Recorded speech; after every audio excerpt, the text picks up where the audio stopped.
to process all declarations ahead of the arrival of goods at the ports.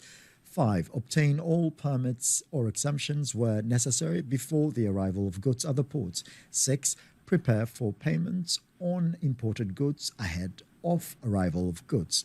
7. Promptly pay for all related charges of handling and transportation to take delivery of goods from the port.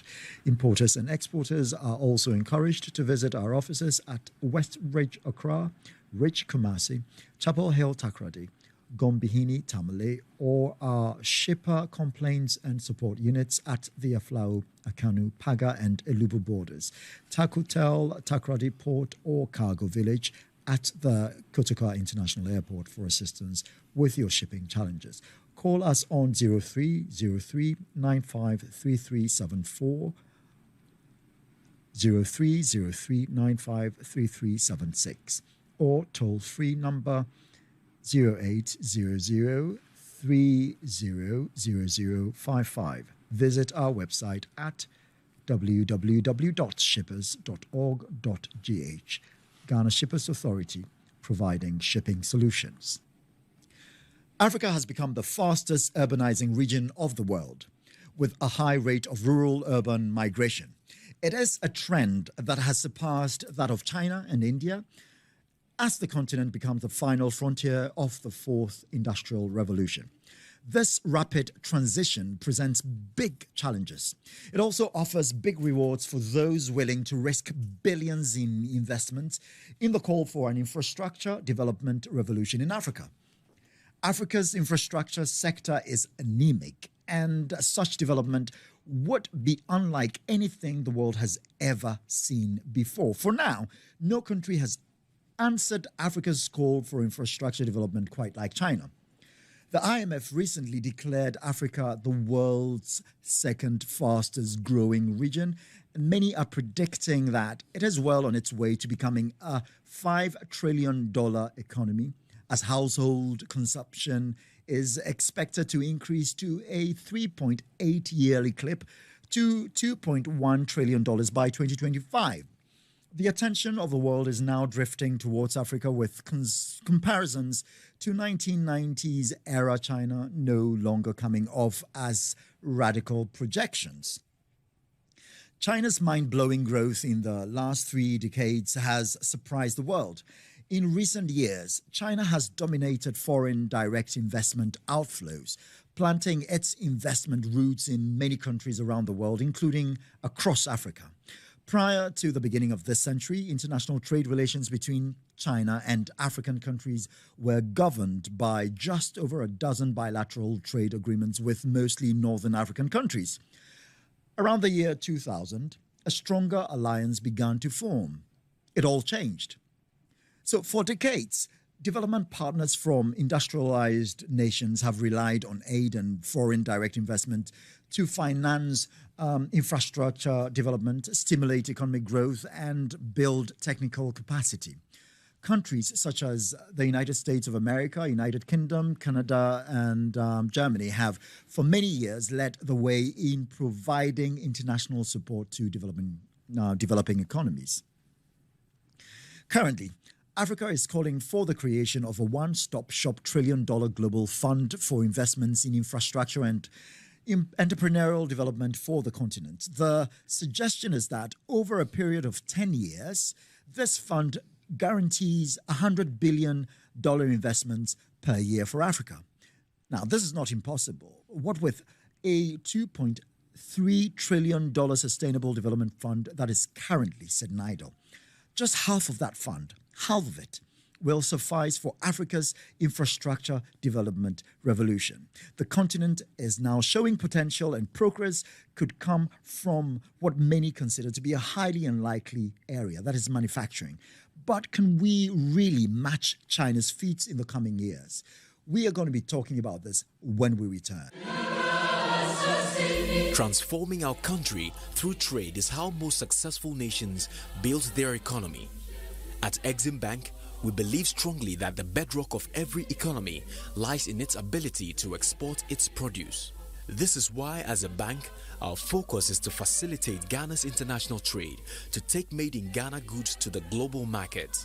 We support our clients with pre-shipment credit, post-shipment credit, contingent liabilities, and export development finance. These products and services will help transform the Ghanaian economy through a more convenient financial partnership that will enable us grow and prosper as a nation. Exim Bank, facilitating Ghana's international trade.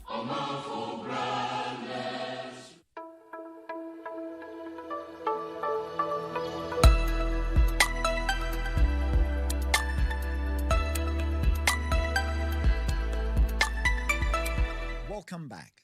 Tonight on Asaase Business Roundtable, we are talking Africa as the new China. Is this possible? And we're doing this with Dr. Richard Asaase. We're doing it with Tuma Emire and Kweku Adoboli. Now to the burning question. For many, it took China a relatively short time to develop. It wasn't the case, but that's what the perception is. Meaning that their development models can be emulated in Africa or across Africa, because Africa is not a country, is it? Does it make sense for Africa to set our own development agenda in the way, in a similar way China did it? Let's start with you, the economist, Dr. Asaase. Thank you, Prince. Such an interesting question. Such an interesting question. And for me, as an economist, I would say that we need not to carve our development plan around the way China did hers. The reason is that when you look at the history and the characteristics of China and the economic model that they are using or they used, it will be very difficult to implement that in Africa. So I would prefer we learn from them and then carve our own development path that suits our characteristics. Let's take this, for example. The kind of democracy that we are having here in Africa is not the same thing that the Chinese people are using. And as a leader, if you are making decisions regarding development plans and other things, you require some level of freedom. Democracy wouldn't give you that. The kind of democracy that we are practicing wouldn't give you that leverage to implement some of the radical decisions that China used. So we can have our own development plan by learning from China, but not copying them entirely. That is my, unless maybe you want to look at it from their economic policy, the liberal economic policy that they use. And even that one, you will notice that that liberal economic policy that they use can also meet some setback following the structure that we are using in Africa. Remember, China, once upon a time, was able to fight the Western world to be able to implement some of their liberal policies. Is it possible for Africa to go through that trajectory, given some of the backlash that we face from these foreign entities like IMF, World Bank? And you know that Africa, too, is made up of what? Heterogeneous economies. So it'll be very difficult to implement exactitude the principles of China development models. We have to carve our own models by learning from them, but we have to have our own unique one. This will be my initial thought. Right. When we look at the Asian tigers, we see a consistent rollout of industrial policies. Industrial policies are not really the area or an area that the Bretton Woods institutions sort of agree with or go with.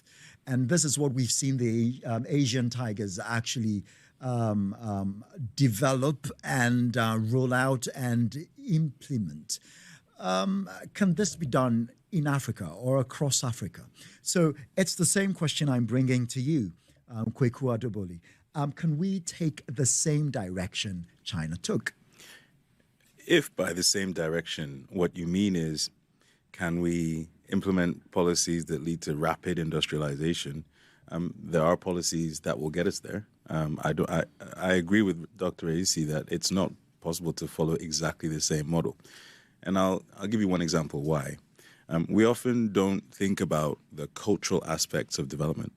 And Jiang Qing, the fourth wife of Chairman Mao, was responsible for a lot of the drive behind the Cultural Revolution. And China recognized, Chairman Mao recognized that in order to move the whole country to where they needed it to be in terms of being able to compete with the Americans, especially in the 1940s, began thinking about the Cultural Revolution that was required.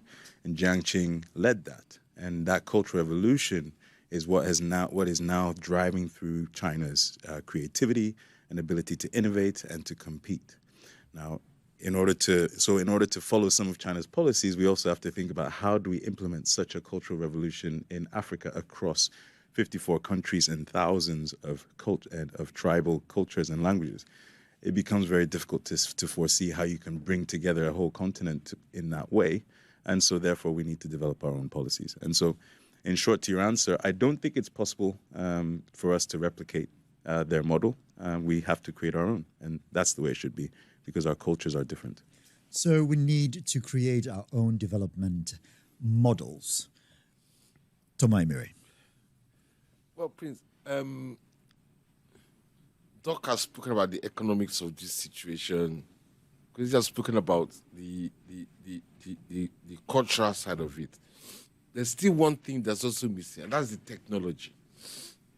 Look, in Africa here, we are just technologically backward. We just have to face this. This is something we have to change. We look at China. We have reinvented China in our minds as a third world country which is now developing, or which has developed overnight.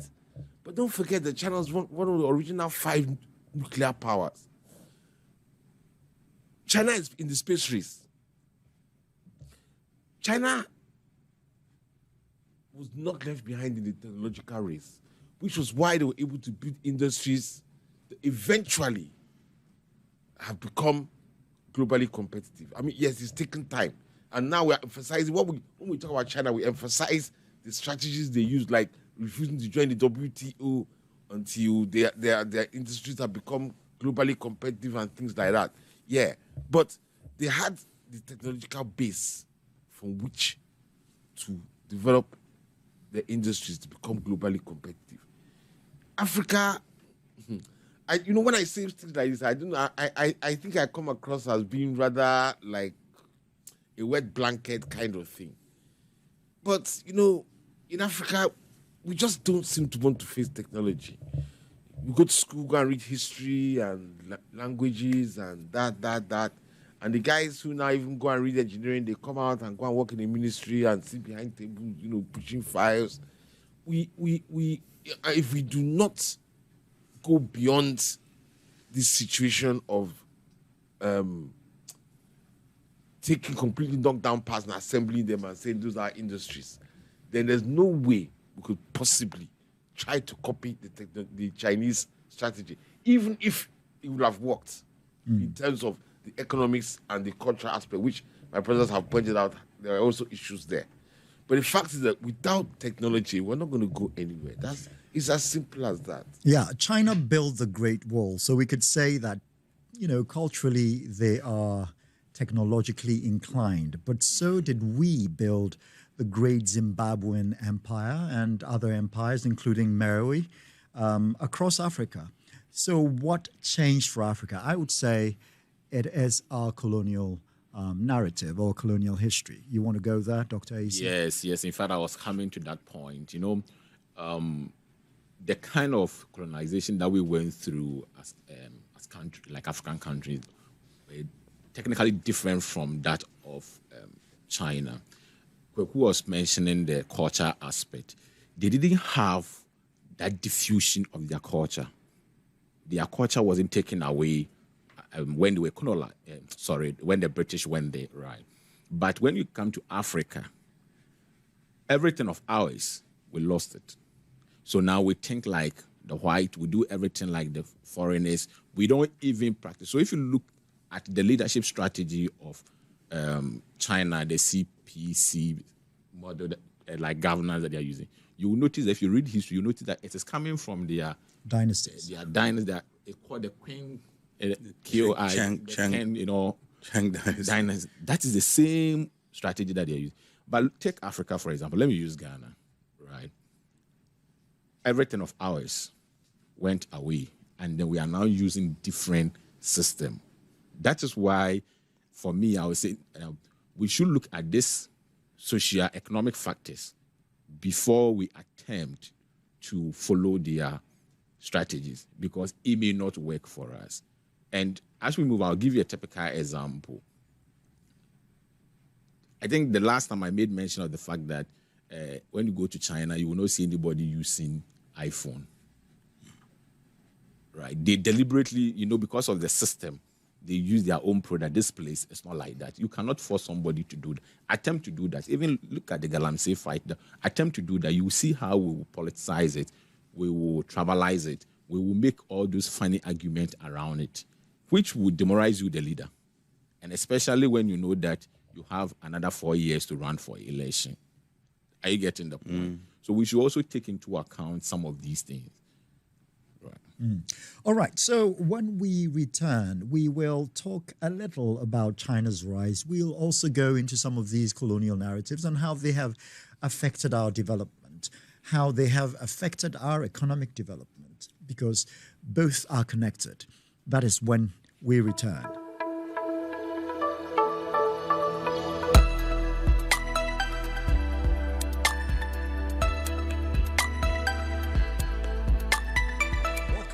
If you just joined us on Asaase Business Roundtable, we are discussing Africa as the new China. Is this possible? And we're doing this with Dr. Richard Asaase, economist and consultant, Toma Emire, financial analyst and consultant, and Kweku Adoboli, financial systems analyst and consultant. We're back and we're discussing China's rise, but really in Africa's context. Is this possible? Africa is not united under a single government or leadership, as China is. The systems of governance in Africa differ completely, and sometimes they are at polar opposites. Now, how do we learn, or how do we rather form a powerful and united front to compete in international affairs or in the international system as China has been able to in the past few decades? Let's start with you, Kweku. Well, I mean, as a follow-up to my previous answer about culture and the Cultural Revolution, China's sprint to its position as the world's second largest economy and can be credited to the contribution of a productive workforce, effective leadership, and for us to be able to present a powerful and united front, we also have to have a similarly powerful leadership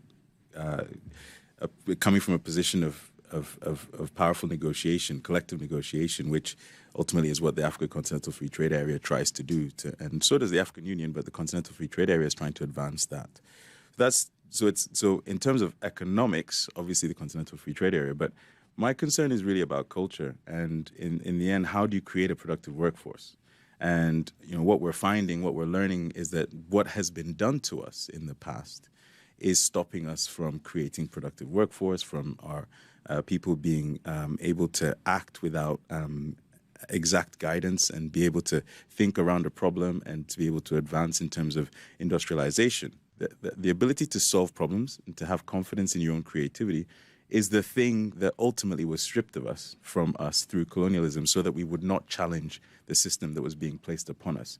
And so I think in order for us to be able to have that, to present ourselves as a united front, we also need to think about how do we get our people to be able to think with confidence and creativity such that our leaders can then enter the fray and say, right, for example, bring production to Africa. Our workers, our people are able to industrialize and to be involved in manufacturing and production through their ability to solve problems and contribute to in the workplace. What do you think about this, Dr. Asaase? I agree with Kweku, but I will want to look at it from this point of view as a follow-up to his culture issue. I know Kweku will say that I'm a pessimist, that it's not possible that we can be able to achieve some of these things, because I'm not pessimistic, but I look at the reality on the ground. I started by making a point of the heterogeneity of African countries. Take Ghana, for example. We have different tribes, right? We always pride ourselves that China leadership was good and all those things. Remember, right, they had this form of uniformity in ideology. We don't have that. These things were taken away from us by our colonial masters. So now, with the carving up of Africa, where you've got half of the Akans in the Ivory Coast, half in Ghana, you've got the Musi in Ghana and the Burkina Faso, you've got the Evers both in Ghana and Togo, and not just that, there are so many others. And it's not just sorry, 1 second, Dr. Isi. It's not just the fragmentation, but it's the erasure of our history, right? So our art was looted, stuck in museums in London and New York, and they're not giving it back. So we don't have collective belief in our history. We don't even know our collective and history. the dilution of our epistemologies. We can go on and on and on. Let's hear you. So you see, all these factors come together to more or less divide us. So it makes it very difficult to come together as one people and fight the international market or the international powers. Remember, China did not face this challenge because they had this form of uniformity, right? So our first point will be for us to try to bridge this division. We should come together, which I'm not sure will be possible. This is where the pessimistic aspect comes in. I'm not sure it will be possible. Maybe we can look at it from a different point of view. Trade, AFCFTA, like we said. Yeah, so we can now look at it from trade. Let's forget about then we look at the competitive advantage that individual countries will have. We try to build upon that. And then if we become that powerful in terms of producing output, we can now have that bargaining power. Right. So we can capitalize on the Africa Free Continental Trade area as a basic tool. So what you're saying is that we are a multipolar continent that is trying to come together. And ideologies perhaps like Pan-Africanism have not really worked in our favor because of how diverse we are. I know the Francophones have been going on a bit about la négritude, which has also faced the same problems. But then, can trade really be the silver bullet? Can we all come together, understand that the dynamics are the same, what we want is the same? Can it be the unifier? Tomai Mire, can we hear you? Can trade be the unifier? I think it can. In fact, it has to be. Please, we don't really have much of a choice. As Doc and Kwesi have just pointed out, we are so diverse in terms of, Africa. There are different cultural identities, so to say, that political integration is going to be next to impossible. You can't even integrate politically even with the individual countries, and there are 50-something of them in Africa.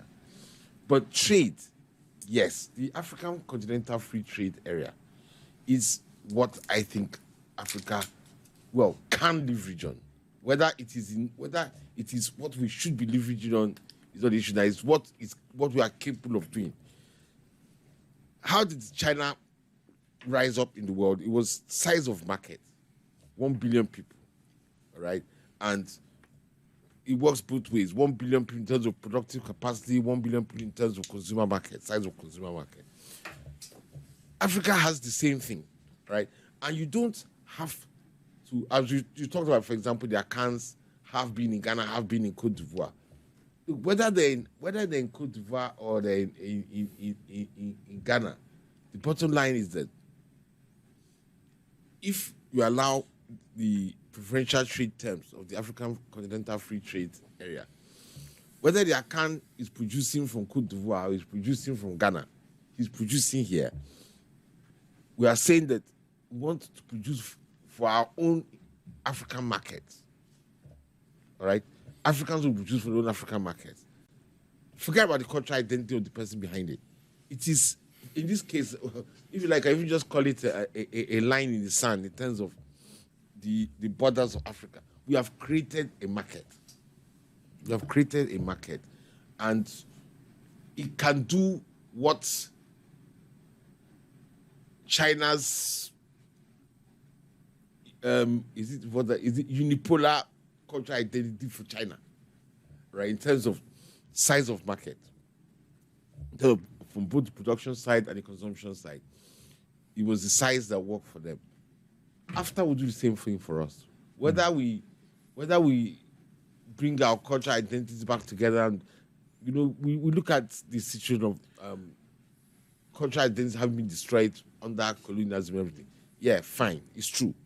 But Prince, we have to get on with it. Prince, I'll tell you something that the reason why trade is very important is that trade will even solve this culture issue that we have. Let's go back to our history, right? African history.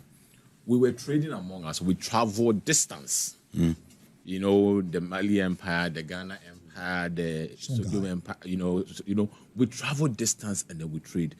Whilst we are trading in goods, right, it will also help in this unification of culture, right? Because now I see you to be me, and you also see me to be you, right? So it's a way of bridging that differences, that division. Not to forget that we already have bilateral trade agreements with other parts of the world, which is also sort of getting us closer to certain economies. Look at the Francophone countries and their reliance to a very high extent on monetary policies from France, because their central banks are actually located at the central bank of France in Paris. Yeah, so even though we have such issues, there's one thing that you also notice is that if the Francophone countries, right, if they find out that majority of the African states are now coming together and we are doing things that are right, it will be very easy for them to break away and join us. Now, the issue is that when they break away, what are they coming to join? Do you get the question? When they break away from the French, what are they coming to? What are they coming to do? There's nothing there for them, so they will lose out. So then they should be where they are, which we know that. But when we trade among ourselves, we're able to build our institutions. We see it will be very easy for them to break and then join us. All right, so we're understanding self-interest, and that's what we're understanding. When we come back, we are going to be talking about African industrialization, and that's for our second theme when we return.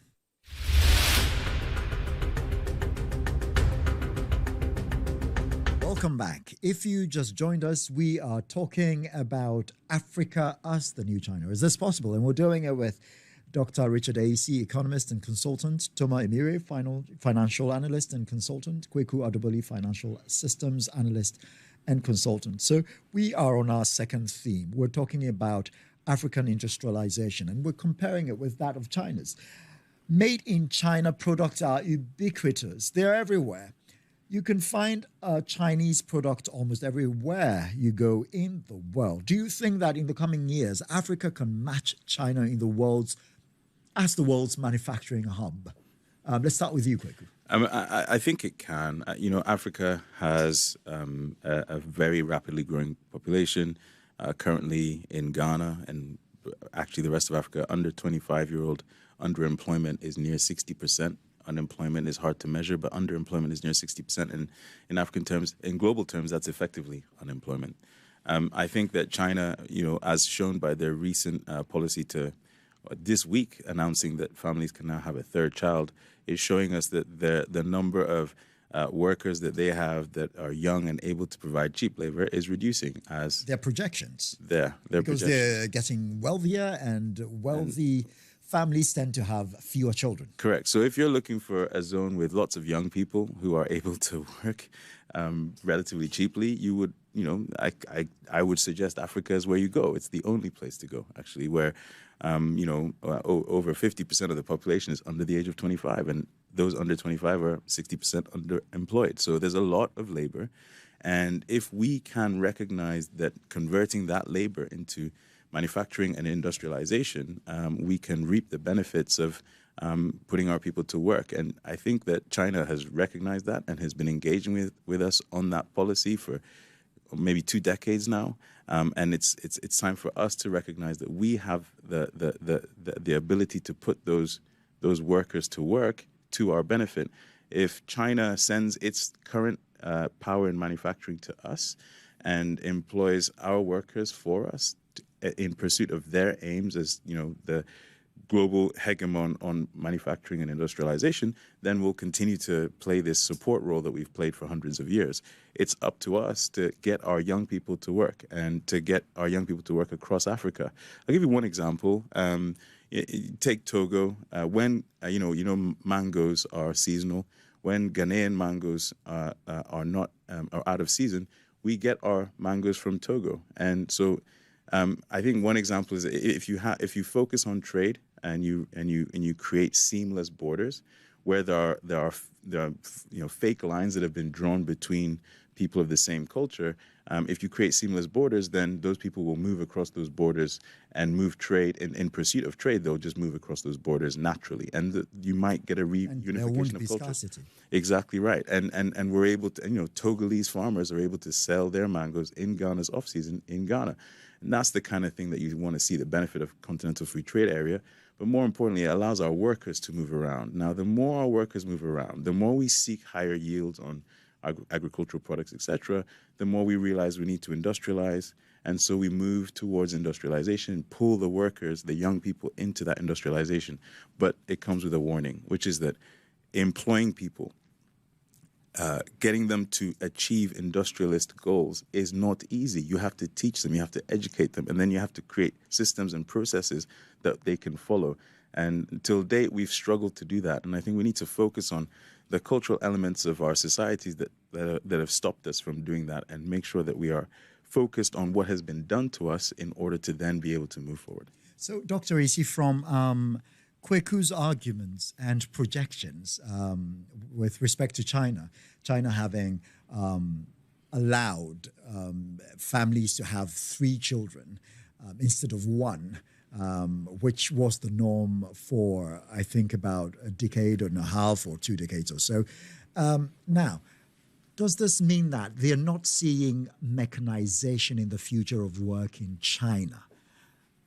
Okay. And that population growth is actually the way to go for economic growth.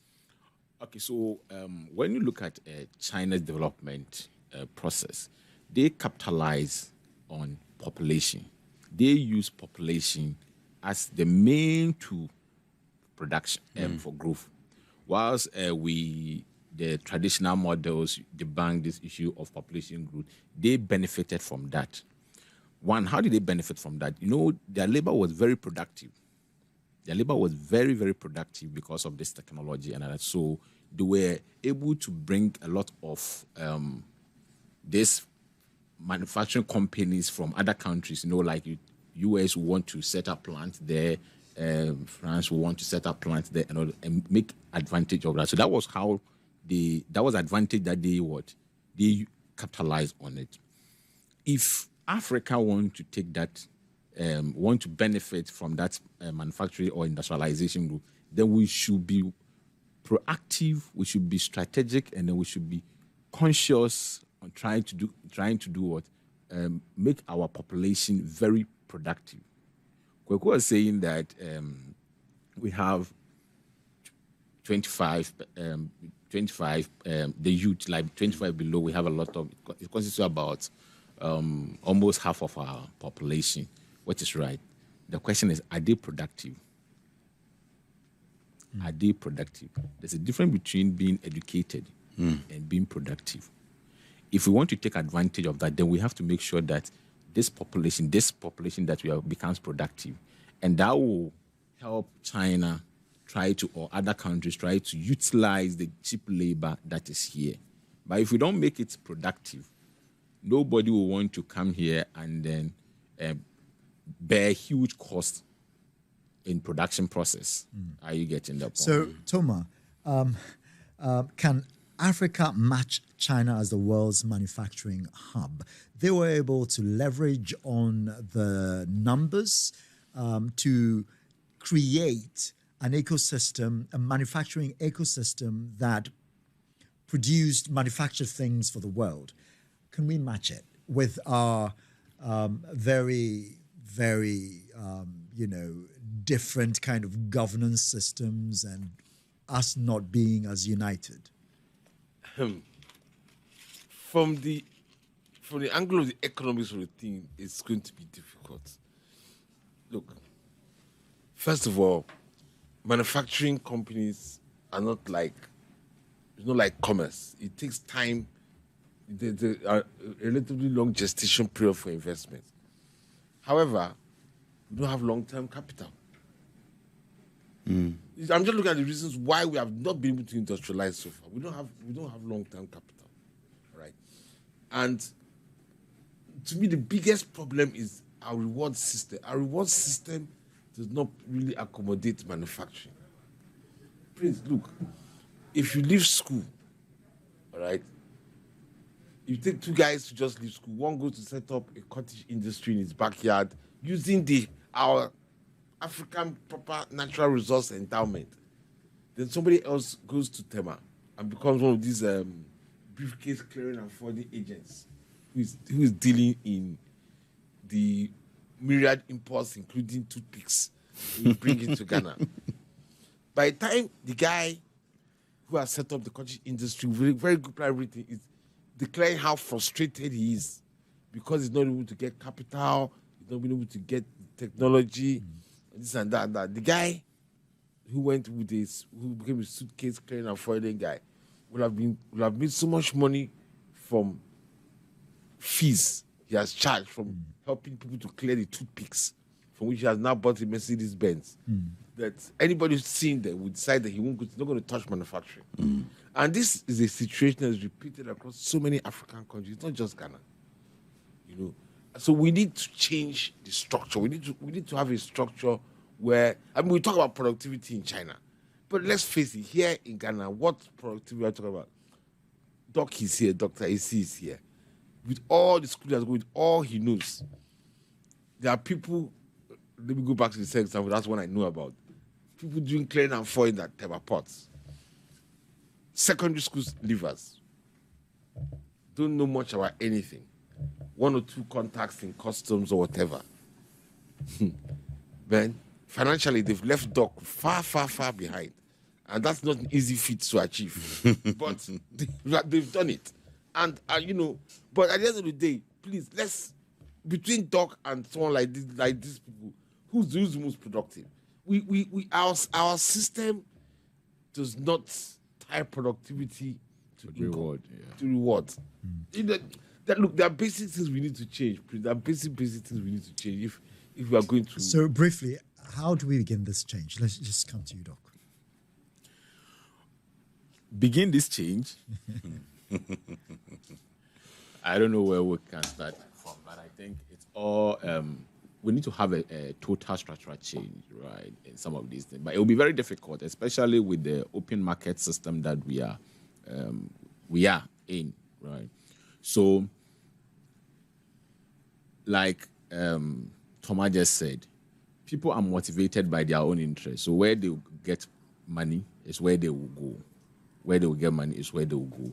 However, our manufacturing sector is such a way that we cannot just wake up and then start paying people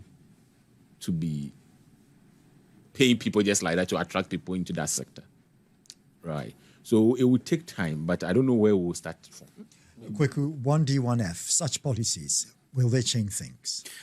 They will. Look, I don't believe that behavior change or culture change can happen without systems change. Culture is driven by systems. It's that simple.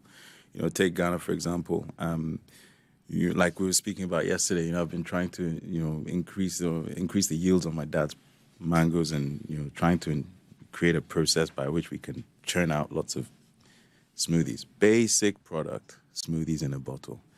I've tried this week to hire 5 people. Each and every single one of them has, at the first hurdle, failed. Why?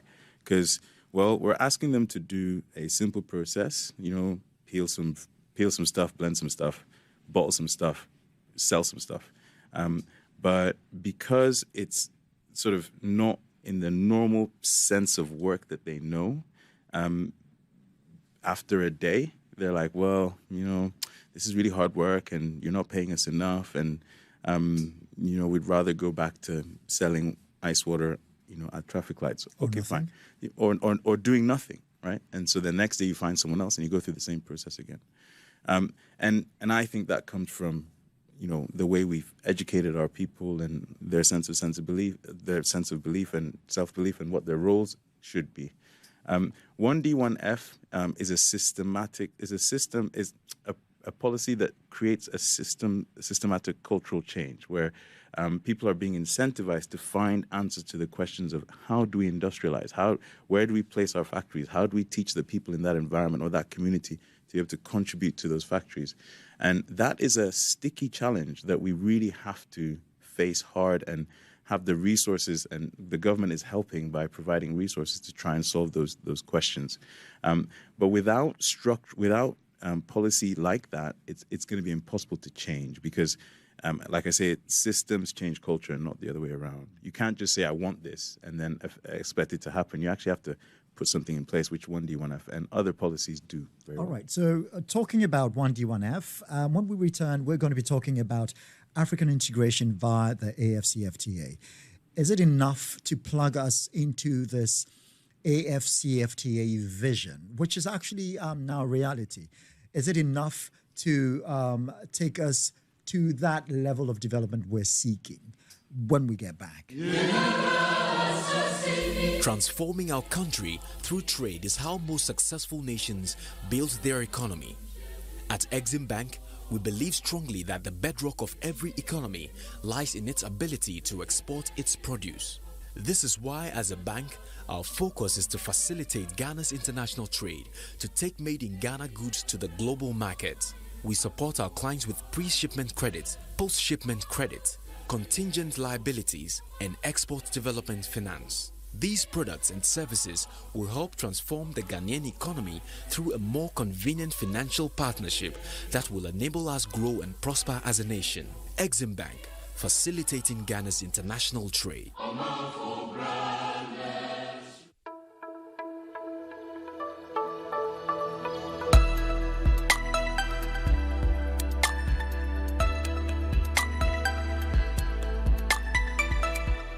Welcome back. If you just joined us on Asaase Business Roundtable, we are discussing Africa as the new China. Is this possible? We're doing this with Dr. Richard AEC, economist, Toma Emire, financial analyst, Kweku Adoboli, financial systems analyst. We are on our third and final theme now, and the theme is around African integration via the AFCFTA. The AFCFTA is an important step towards continental economic integration. There are still many obstacles to overcome, but will Africa's relationship with China help or hurt the AFCFTA? China is very present on the continent, and in so many countries, they have a stranglehold. Now, will this relationship help or hurt the AFCFTA? Who shall we begin with? Let's begin with you, Kweku. I think China's interests have been focused on China's interests for a long time, and they've been doing a lot of joined-up thinking and has resulted in an Africa-wide policy that provides all of the raw materials that they need to basically drive their production and industrialization. It's that simple. So going forward, they're going to continue to need those resources at those nice, low, cheap prices so that they can get a nice, fat margin from that process. That is not in our interest. It never has been. We've kind of felt like it has because it's been a source of foreign direct investment of sorts, and it's led to large infrastructure projects being built by the Chinese, etc.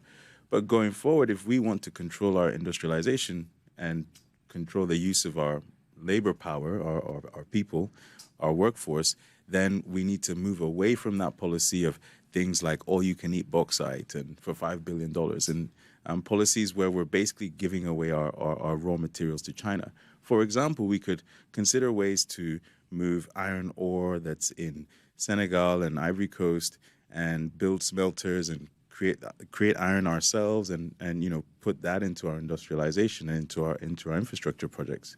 But instead, we're actually importing steel, processed steel from China. But we have all the iron ore in Africa. We need some smelters. We need financing to build these smelters over here, and it's not that easy. You can't just have a partnership with Senegal and Guinea.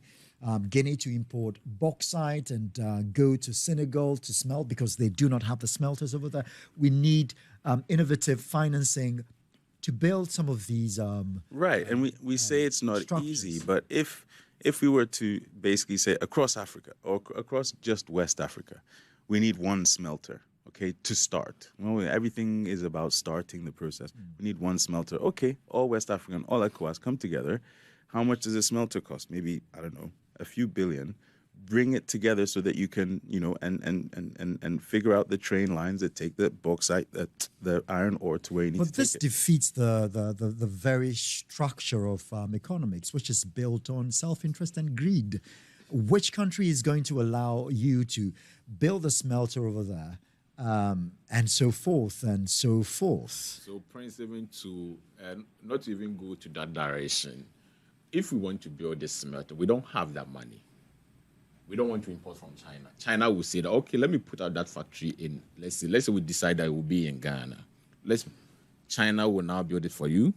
We'll come with his own terms and conditions, which will in turn, will be the same as importing the steel from China. You see, so Chinese integration on the African continent is very strategic.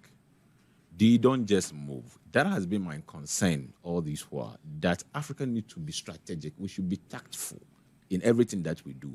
The world is like a chess. So basically, you agree with what Kweku said, but how do you structure a deal like that for this multipolar ecosystem in a way that everyone agrees? Let's come to you, Toma. See, after phase 2, which is being discussed this year, talks about investments. All right. Now, I've been following the thing closely. Basically, what the investment rules are saying is that it remains the way every country had it before. But what it means is that Ghana maintains the investment law. Okay. Only that there are certain areas where when the investment flows between Ghana and an African country, all right, it's made a bit easier. For example, like the upper limits on investment, the thresholds on investment from foreigners, I think that will be eased somewhat. What I'm trying to say here is this.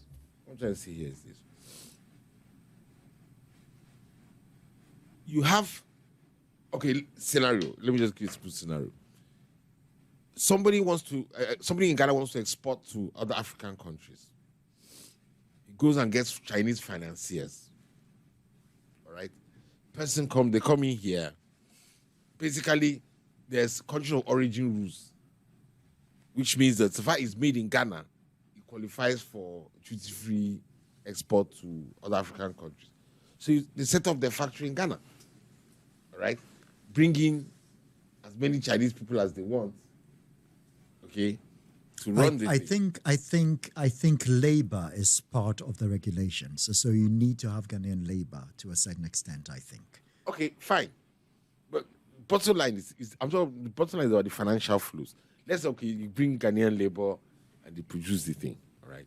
Now here in Ghana, we sit down here and are calculating every year the Ghana Export Promotion Authority will come and say, oh, look, we did so amount in non-traditional exports and blah, blah, blah, blah. Then we clap for ourselves. It's gone up from 5 billion from 3 billion to 5 billion and that. Now, the money comes in here. Where does it go next? It goes to China as dividends on profits, which is why every second quarter of the year you see that your CD depreciates. So capital flows should be part of the AFCFTA deal. If it's for there to be benefits to Africans, there should be. Because if not, China is going to come in. Not just China, where are based, but other parts of the world as well. They will come in, Europe, North America, the rest of other parts of Asia, apart from China. They will come in, buy the industries, and produce for the African market. Eventually, the money comes into the country of origin of where the goods were manufactured. From there, it goes to the countries that own those industries. Okay, so and to add to what Thomas is saying, it's all possible because of the source of the capital, right? Mm-hmm. So what do? We need to have an innovative way to find capital on the continent and make sure that some of these factories and all these investments that are going on, we are financing them ourselves. Mm-hmm. That should be our fair strategy. We should find innovative way of, because maybe Kweku was giving a typical example. We'll be okay, West Africa, we want to do this. Pay this quota, come with this quota, come with this quota, so that we establish this item A. And we know that this item A is all coming from what? These 3 countries. So in the end, it will go to the African countries. It will be very innovative way of solving some of these issues. But in as much as we keep taking capital from outside Africa, we're going to face this challenge, whether we like it or not. So let's find an innovative way to make sure that we raise capital from the continent. And I can tell you, we have rich people around, we have a lot of resources, we have things that if we really want to be innovative, we can. All right, so let's go to our very last question, and very briefly, because we only have 2 minutes to go, and this is going to be our very last question.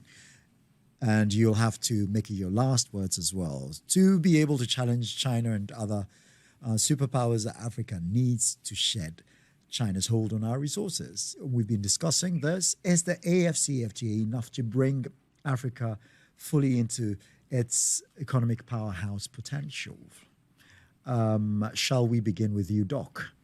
It's possible based on our strategies that we will use. And a typical example is what I have just said about we're trying to raise the capital from within. I see Kweku is very Never happy. let it be said that he's a pessimist. That's, yeah, it's possible. It's possible. All right. I couldn't agree more. You know, we have to. We have no choice. You cannot sit there and allow China to come and take our resources and build ghost cities and then move entire, hundreds of millions of people into ghost cities, build strength on strength. Listen, bottom line is capitalism is the conversion of labor into capital value, right? The cheaper your labor is, the higher the profit potential at the end. Capital labor nexus. Right? It's literally, that's what it is. So focus on that and say, okay, you need to own the labor. You need to own the product of the labor. And to do that, you need to finance. I could not agree with Doc more. This is the fundamental change that is required. We need to rid ourselves of the mindset of FDI is the way forward. It is not. It simply is not. FDI is the mechanism by which we are being raped. Simple. It needs to change. Powerful last words. Now let's come to you, Thomas. Well, I think the African Continental Free Trade Agreement can be a complete game changer. Look, Africa has 12% of its total trade within itself, all right? You could easily triple that with the African Continental Free Trade Agreement. You can easily triple that. And in terms of the volume of business it will create for African countries, it is huge. It is truly huge. And we all know that trade, the World Bank and IMF have given us a certain relationship between trade volumes and economic growth. I forgot what it is now, but we all know that international trade begets growth. So if Africa does more trade within itself, it will beget more growth within itself. And let's face it, for example, take Ghana's chocolate. It would be much easier selling Ghana's chocolate to Nigeria or Zimbabwe or Rwanda or Egypt than selling it to Belgium or France or Switzerland. Yeah, exactly, where they are already used to chocolates that is 10% cocoa and 50% sugar.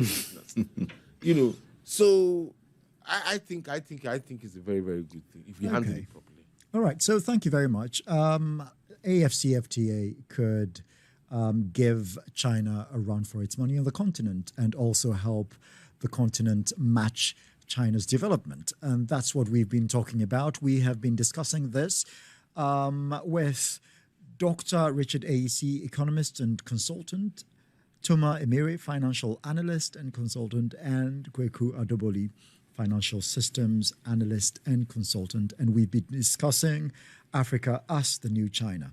Asaase Business Roundtable was brought to you by Ghana Exim Bank, facilitating Ghana's international trade. Asaase Business Roundtable was also brought to you by the Ghana's Shippers Authorities. Importers and exporters in Ghana pay huge sums of money in demurrage as a result of delays in clearing goods at the ports. The Ghana Shippers Authority wishes to remind importers and exporters that demurrage is an avoidable cost if they process their documents for clearing their goods at the ports long before the goods arrive. To avoid demurrage payments, shippers should, number one, plan their shipments before importation of goods. 2. Negotiate with shipping lines for extra free days at the time of placing their orders. 3. Monitor the arrival of shipping vessels at the port. 4. Engage a credible clearing agent to process all declarations ahead of the arrival of goods at the ports. 5. Obtain all permits or exemptions where necessary before the arrival of goods at the ports. 6. Prepare for payments on imported goods ahead of arrival of goods. 7. Promptly pay for all related charges of handling and transportation to take delivery of goods from the port. Importers and exporters are also encouraged to visit our offices at West Ridge, Accra, Ridge, Kumasi, Chapel Hill, Takoradi, Gombihini, Tamale, or our shipper complaints and support units at the Aflao, Akanu, Paga, and Elubu borders, Takutel, Takoradi Port, or Cargo Village at the Kotoka International Airport for assistance with your shipping challenges. Call us on 0303 953374, 0303 953376, or toll-free number 0800 300055. Visit our website at www.shippers.org.gh. Ghana Shippers Authority, providing shipping solutions. And that is it from us at Asaase Business Roundtable. We will see you again next week. Bye.